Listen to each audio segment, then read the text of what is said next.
Welcome back, Science 10. The second video in the reaction rates unit deals with concentration and rate. So looking at altering the concentration of reactants and seeing how that affects the reaction rate. So as you can see here, the purpose is how does an increase in concentration of reactants affect rate? Now before we look at the hypothesis for that, we'll maybe look at a little bit of background.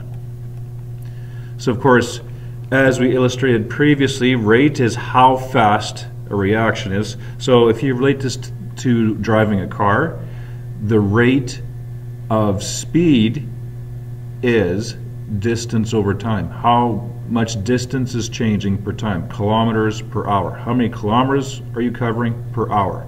With chemistry, we're looking at either changes in reactant or change in product. In this activity, and then as in the previous one, the change is reactant. So the last one was Alka-Seltzer tablet disappearing.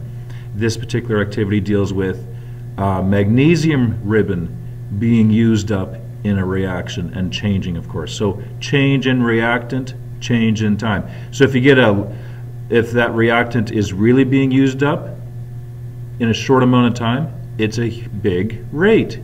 But if the change in reactant is very, very small, it takes a long time to change that reactant, then the rate is very small. So think of rate as speed, how fast it's happening. If the reactant is being used up really quickly, that's a high rate. If the reactant is used up slowly, that's a slow rate. And also concentration deals with how much reactant is present in a certain volume, given as a percent. So in this particular case, we look at hydrochloric acid. So the hypothesis here, where you're going to alter the concentration, make the reactants more concentrated, have more of them. So will that make the rate larger, smaller, or no change? So that's what your prediction is. So pick one of those to put in here. The more concentrated it is the rate larger as well, or smaller, or no change? Okay.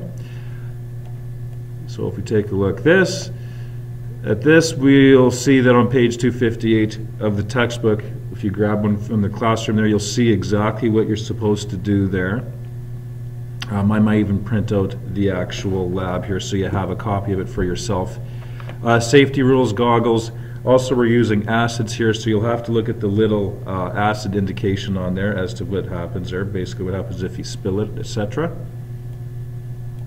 And that deals with the first page. Second page, the table will look something like this. So you're using different types of acids here.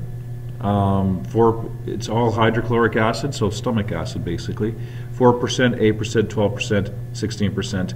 And like before, we're not actually going to figure out the rate, but we're going to figure out the time to disappear. The time, of course, will give us an idea about the rate. If it's a really short time, that means a high rate. Because if you think of the math involved with this little equation here, if the change in time is small, our massive reactant divided by a small number gives us a large rate. But if the time is quite large, that means there's going to be a large time on the bottom here, and the rate will be smaller. Okay, so you're basically timing it, and then that'll give you an idea of the rate. Now the actual equation here is this: magnesium combined with HCl, and that is actually giving us, I don't think I can make an arrow here, there we go. We're getting MgCl2. Now, I'm just not sure how I can make a subscript here, I haven't figured it out yet. Plus HCl. Oops, HCl2. So we have that, and of course we'll have to put a 2 in front of here. So this is the actual reaction. Now, this 2 and this 2 should be a subscript here, but I haven't quite figured out how to do the subscript on the new Smartboard program here. So magnesium ribbon combined with hydrochloric acid, and as you can see, the magnesium and hydrogen switch places, so we get magnesium chloride as the aqueous substance in there, the liquid, and hydrogen gas being produced. So when you do this reaction, you'll see hydrogen gas bubbles being a little fizzing action there for you.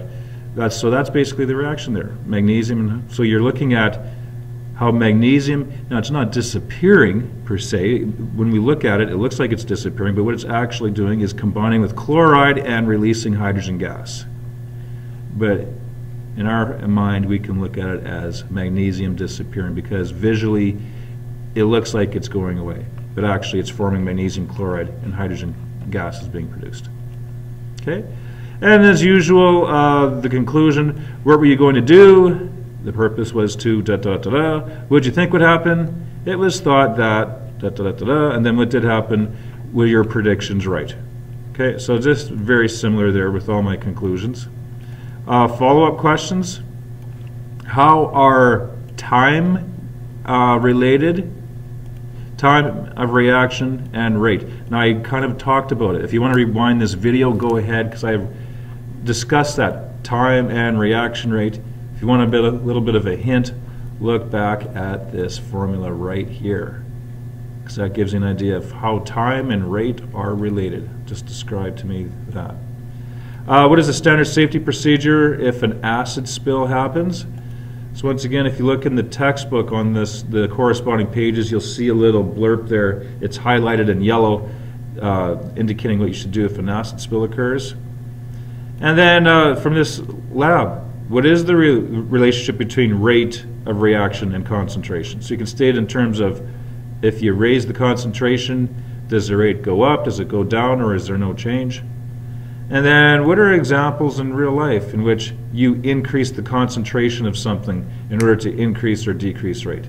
So try to think of a real life example of where this comes into play. If you have trouble thinking of something, just track me down and I may give you a hint on that one. Okay, thanks for watching and good luck.